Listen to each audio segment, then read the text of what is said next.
আসসালামু আলাইকুম। সবাইকে শুভেচ্ছা জানাচ্ছি। মাসুম মাহমুদ। ইনশাআল্লাহ এখন থেকে আবারও নিয়মিত আপনাদের আপডেট খবর দেওয়ার চেষ্টা করব। আশা করি আমাদের চ্যানেলের সঙ্গে থাকবেন। যদি শুনতে এবং দেখতে পেয়ে থাকেন স্পষ্ট ক্লিয়ার, আমাকে কমেন্ট করে একটু জানাবেন।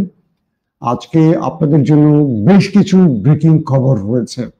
হঠাৎ করে আমেরিকার বিরুদ্ধে আফগান তালেবানরা 3 দিনের গুরুত্বপূর্ণ বৈঠক শুরু করেছে, যে বৈঠকে পুরো আফগানিস্তানের প্রতিটি প্রান্ত থেকে তালেবান নেতারা একত্রিত হচ্ছে। উদ্দেশ্য কি তালেবানদের? দ্বিতীয় ব্রেকিং খবর, এবার ইরানের হামলার ভয়ে আতঙ্কে দিন পার করছে দখলদার দেশটি। দখলদারদের নেতারা বলছেন সুক্কত, তাদের যে ধর্মীয় উৎসব, সেই উৎসবের আগে যে কোনো সময় আক্রমণ হতে পারে দখলদার দেশটির ভেতরে ইরানের পক্ষ থেকে। ইরানের দ্বিতীয় গুরুত্বপূর্ণ খবর, SU-35 রাশিয়ার সবচেয়ে বিধ্বংসী যুদ্ধ বিমান ইরানের হাতে পৌঁছেছে এমন নথি ফাঁস হয়েছে। তারপরের ব্রেকিং খবর, এবার হামাসের এক কঠিন চালে বিপদে পড়ে গেছে দখলদার বাহিনী এবং ট্রাম্পের সাথে নেতানিয়াহু মুখোমুখি অবস্থানে দাঁড়িয়ে পড়েছে। আর সর্বশেষ ব্রেকিং খবর, ভারত যখন বলল পাকিস্তানের মানচিত্র থেকে মুছে ফেলবে, তখন এবার পাকিস্তান প্রকাশ্যে বলল দাদাদের দেশটির কবর রচনা করতে যাচ্ছে তারা। কোন পরিকল্পনায় এগুচ্ছে এই দেশ দুটো? দর্শক, আপনারা কি একদম ক্লিয়ার দিতে পাচ্ছেন? তাহলে না,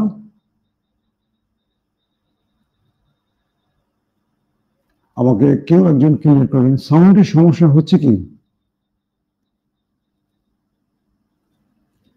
কেউ কেউ লিখছেন সাউন্ডের প্রবলেম হচ্ছে। আসলে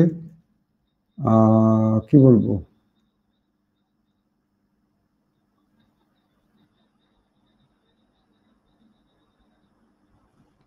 সাউন্ড কি আপনারা ক্লিয়ার পাচ্ছেন? ভাই আমাকে একটু কমেন্ট করবেন, আমি তো আসলে এখান থেকে শুনতে পাচ্ছি না।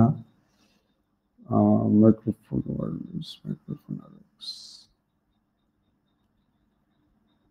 সাউন্ড ওকে, ঠিক আছে। আমার খবরের প্রচারে একটা ঘোষণা দিয়ে শুরু করতে চাই। বিগত কদিন আমি যখন সাউন্ড একটু মোটা হয়ে গেছে, শোনা যায়, এক একজন এক একটা বললে আসলে কোনটা? কেউ লিখছেন সাউন্ড ডিস্টার্ব, কেউ লিখছেন আজকের সাউন্ড একেবারে ওকে। কোন দিকে হাঁটবো বলেন? প্রথমে যে ঘোষণাটি দিতে চাই সেটি হলো, মাঝখানে কদিন আমি ভিডিও না করায় বেশ কিছু ফেক চ্যানেল তৈরি হয়েছে, ফেক, এবং তারা আমার পুরো ভিডিওগুলো আপলোড দিচ্ছে তাদের চ্যানেলে। আমি শুরুতেই বলছি, ফেসবুকে মাসুম মাহমুদ আর ইউটিউবে ওপেন দ্য আইজ এর বাইরে আমার কোনো চ্যানেল নেই। বাকি যে চ্যানেলগুলো আমার খবর বা আমার ছবি দিয়ে থাম্বনেল বানিয়ে প্রচার করছে, এরা সব ফেক চ্যানেল। আশা করব যারা বিভ্রান্ত হচ্ছে চ্যানেলগুলোকে আনসাবস্ক্রাইব করবেন, পাশাপাশি আনফলো করবেন, কারণ এই চ্যানেলগুলো অনেক সময় প্রতারণার জন্য খুলে থাকে। আপনারা দেখবেন দীর্ঘদিন আমার ছবি দিয়ে, আমার ভিডিওগুলো আপলোড দিয়ে হঠাৎ করে একদিন ফেক অন্য কোনো নিউজ দিয়ে বোঝাবার চেষ্টা করবে যে এই নিউজগুলো আমি দিচ্ছি, অর্থাৎ মিথ্যে নিউজ দিচ্ছি। এইভাবে মানে এগুলো করে তারা মূলত মানুষকে প্রতারণা করার জন্য। আমরা বলছি আমার দুটো, একটা YouTube channel open the eyes, আর ফেসবুকে মাসুম মাহমুদ, এর বাইরে আমার কোনো আর প্ল্যাটফর্ম নেই। যারা আমার ভিডিও বা আমার সংবাদগুলো, পূর্বের পুরনো সংবাদগুলো বিভিন্ন টাইটেল দিয়ে বা থাম্বনেল বানিয়ে আমার ছবি দিয়ে দিচ্ছে, এরা প্রতারক গ্রুপ, এদেরকে আনসাবস্ক্রাইব করবেন। আশা করি আপনারা বুঝতে পেরেছেন। একজন লিখছেন, আচ্ছা মাসুম ভাই আপনার কয়টা আইডি? আমি বলে দিয়েছি। দর্শক, তাহলে শুরু করছি, তারপর আমি পরবর্তী শুনবো যে সাউন্ড কি প্রবলেম। আশা করি এখানে লিখছেন ভাই একটু সমস্যা। আচ্ছা, কেউ বলছে ভয়েসটা একটু কমিয়ে দিতে, আমি কমিয়ে দেওয়ার চেষ্টা করছি।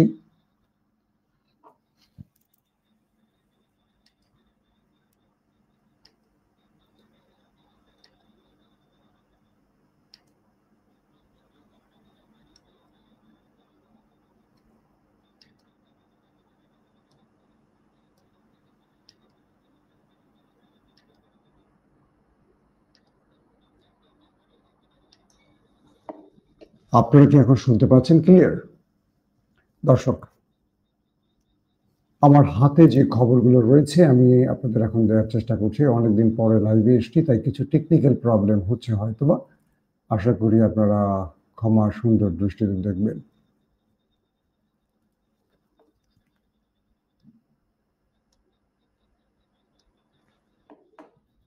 প্রথম যে খবরটি দিয়ে শুরু করতে চাই সেটি হলো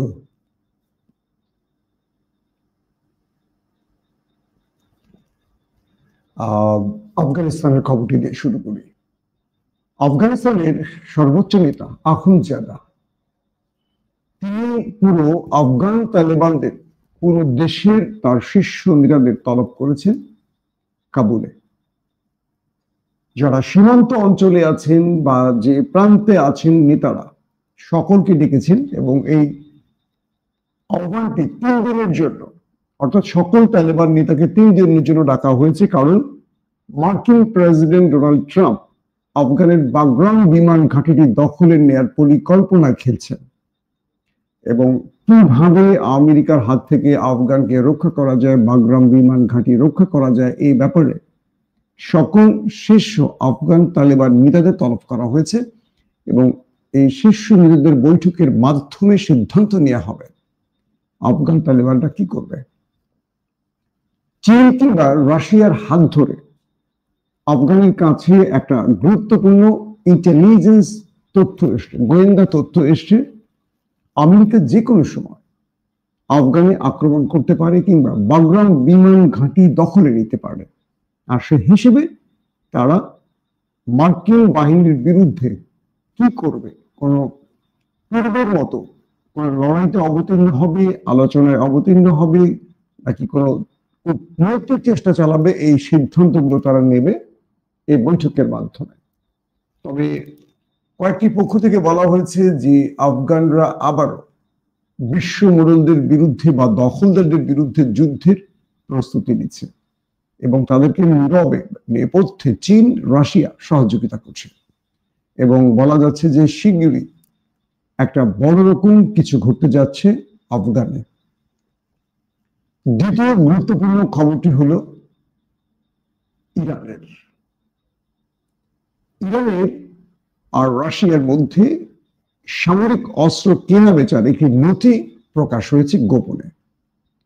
কিছু গণমাধ্যম দাবি করছে রাশিয়া তার এসইউ বা Su-35 যে যুদ্ধ বিমান এটি ইরানকে দিয়েছে।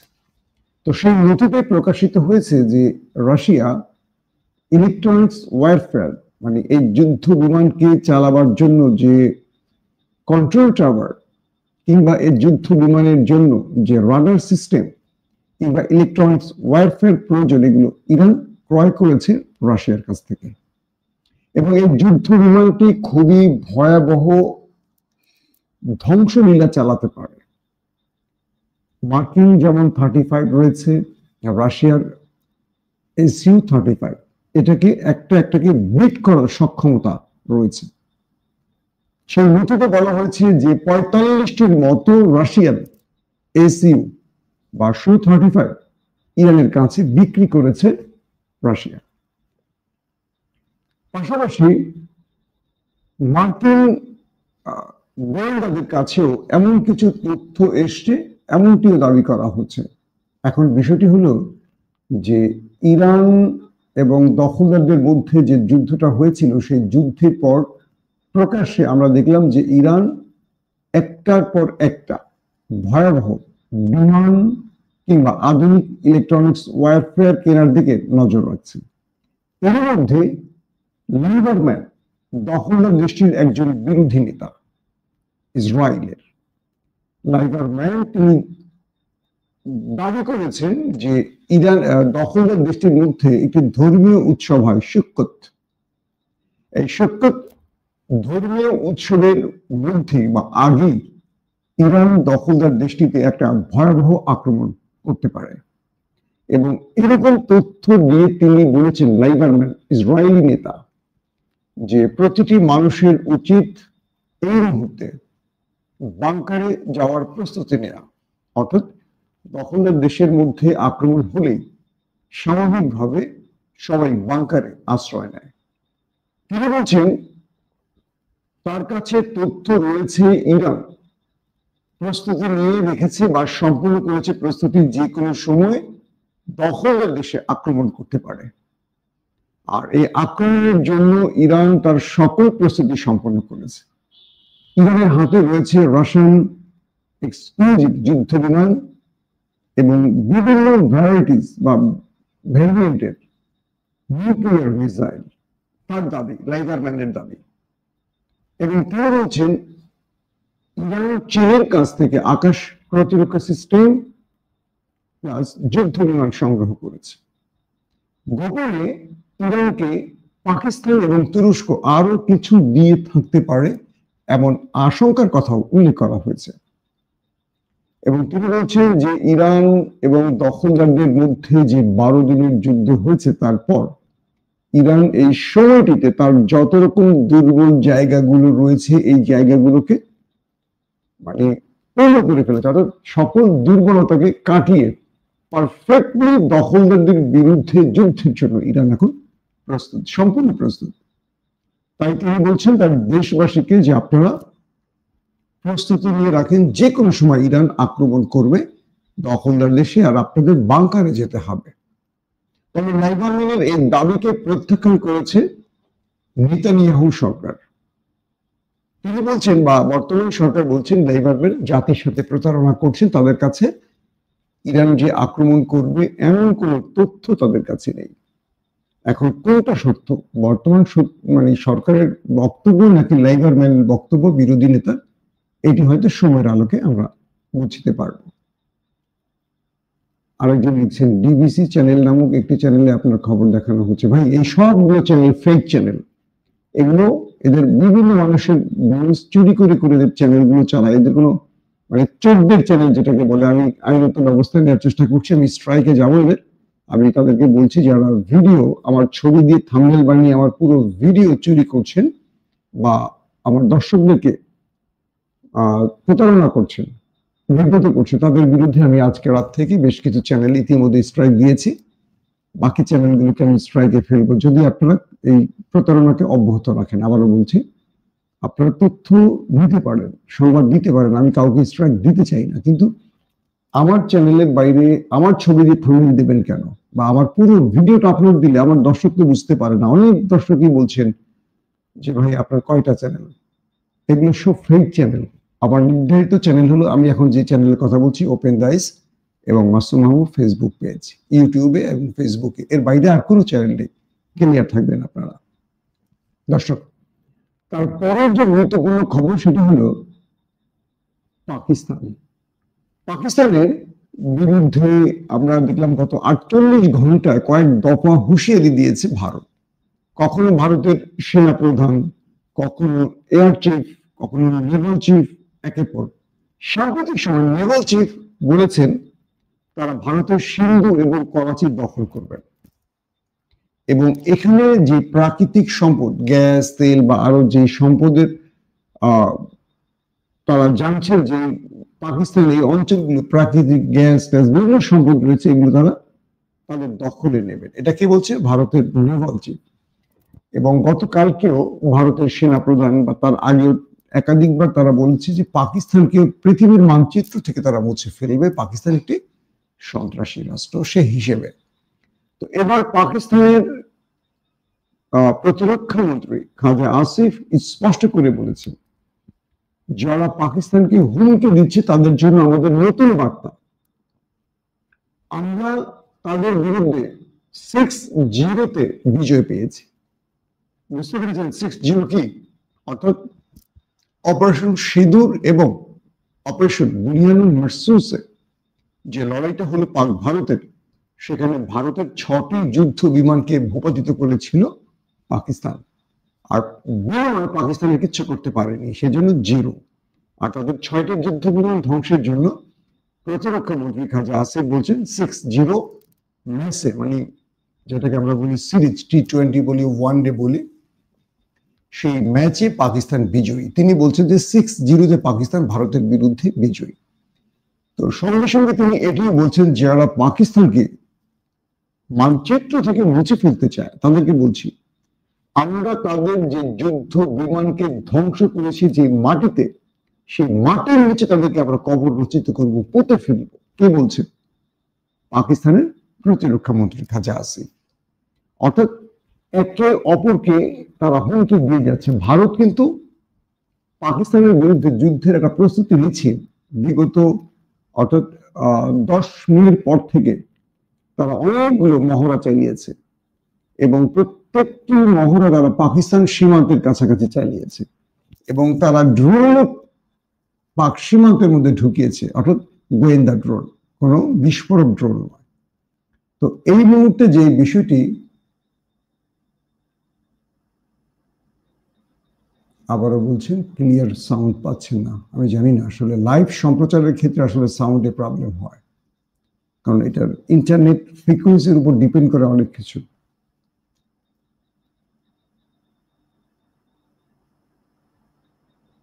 আচ্ছা, আপনারা আবার একটু আমাকে কমেন্ট করবেন প্লিজ, অনুগ্রহ করে। সাউন্ড কি আপনারা আসলে ঠিক পাচ্ছেন? কেউ বলছেন ঠিক মতো পাচ্ছেন, আর কেউ বলছেন যে সাউন্ডে প্রবলেম হচ্ছে। আসলে সত্যটা কি বুঝতে পারছি না।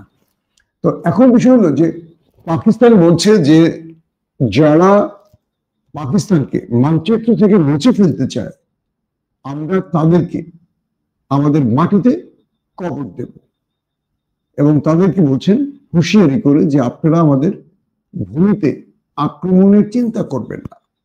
যদি চিন্তা করেন তাহলে যেটা হয়েছে বিগত সময় বুনিয়ানুল মারসুসে, তার চেয়ে বড় কিছু আপনাদের জন্য চমক বা সারপ্রাইজ হিসেবে আমরা রেখে দিয়েছি। ইতিমধ্যে পাকিস্তানের সাথে আরব রাষ্ট্রের যে সামরিক চুক্তি হয়েছে, এটা হলো ভারতের জন্য সবচেয়ে বড় মাথা ব্যথার কারণ। তবে দখলদার দেশটি ভারতকে দিয়ে পাকিস্তান এটা বড় অপারেশন করাতে চাইছে। বিষয়টা বুঝতে পারছেন? এখন ভারত আসলে এই মুহূর্তে একটা বেকায়দার মধ্যে আছে, কারণ একদিকে আমেরিকা তার হাত ছেড়ে দিয়েছে বলা যায়, পাশাপাশি চীন তাকে ডেকে নিয়ে একটা সুন্দর অপমান করেছে। একমাত্র বন্ধু হিসেবে রয়েছে ইসরায়েল, আর যে ভারত টিকে আছে অর্থনৈতিকভাবে বা তার রেমিটেন্স যোদ্ধাদের মাধ্যমে, সেটা মূল ফোকাস কিন্তু মধ্যপ্রাচ্যে। সেই মধ্যপ্রাচ্যে পাকিস্তানের সাথে সামরিক চুক্তি করে ফেলেছে, এটা ভারতের জন্য সবচেয়ে বড় ধাক্কা। আসেন শেষ খবরটি দিই এবার। মিস্টার ট্রাম্প ঘোষণা দিয়েছিলেন যে আগামী, বিগত 2 দিন আগে যে ঘোষণাটি দিয়েছিলেন, তিনি বলেছেন যে হামাস যদি অস্ত্র সমর্পণ না করে এবং হামাস যদি পুরো দায়িত্ব পিএলএর কাছে না দেয়, আমরা পুরো গাজাকে ধ্বংসলীলা চালাবো, গাজাতে ধ্বংসলীলা চালাবো। ডোনাল্ড ট্রাম্প যে 20টি চুক্তির পয়েন্ট তুলে ধরেছেন, আমি ভিডিওতে বলেছি আপনাদের, সেই পয়েন্টগুলোতে এই কথাগুলো বলা আছে। হামাস খুব কৌশলে এখানে একটা চমৎকার চাল দিয়েছে। হামাসের পক্ষ থেকে বলা হয়েছে যে তারা অস্ত্র সমর্পণ করবে এবং গাজার পূর্ণ দায়িত্ব গাজার যেটা সরকার, অর্থাৎ মাহমুদ আব্বাস বা পিএলও, তাদের কাছে তুলে তারা চলে যাবে, এবং তারা সকল ইসরায়েলি জেলাদের মুক্তি দিয়ে চলে যাবে। মানে ট্রাম্প যে হুঁশিয়ারি দিয়েছে, তারপরে প্রতিরোধ বাহিনীর পক্ষ থেকে স্পষ্ট এই ঘোষণা দেওয়া হয়েছে। এর পরপরই ট্রাম্প সোশ্যাল অ্যাকাউন্টগুলোতে টুইট করেছেন, মানে তিনি তো একটা শান্তির জন্য, মানে শান্তিতে নোবেল পাওয়ার জন্য পাগল হয়ে গেছেন। তিনি বলছেন যে হামাসকে তিনি ধন্যবাদ জানিয়ে বলেছেন তারা শেষ পর্যন্ত যে সিদ্ধান্ত নিয়েছে এর জন্য তাদেরকে স্বাগত জানাই, এবং এই অঞ্চলে শান্তি প্রতিষ্ঠায় প্রতিরোধ বাহিনীগুলোর এই সিদ্ধান্তকে তিনি অভিনন্দনের সাথে এই অঞ্চলে শান্তি প্রতিষ্ঠা একটি কি বলবো সুখকর খবর বলে বিবেচনা করছেন।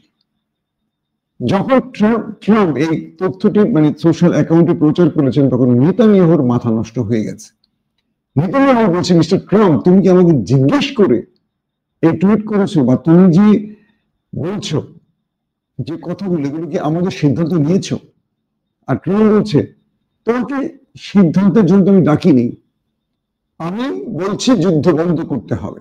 এবং ট্রাম্প বলে দিয়েছে যেহেতু হামাস অস্ত্র সমর্পণ করতে রাজি হয়েছে, তার মানে এখন থেকে দখলদার দেশটি গাজাতে আর একটি অ্যাটাক করতে পারবে না।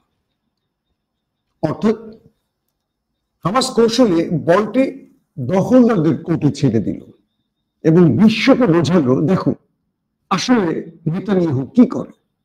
এর পরপরই দেখলাম নেতানিয়াহু আবারও গাজায় আক্রমণ করলো।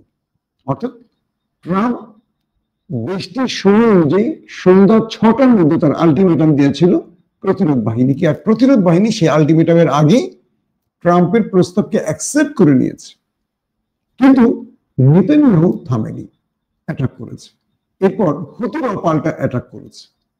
এখন পুরো পৃথিবীকে দেখলো যে হামাস শান্তি প্রতিষ্ঠায় ট্রাম্পের প্রস্তাবে রাজি হলেও ওই বেটা কসাই রাজি হয়নি, দখলদারদের প্রধানমন্ত্রী।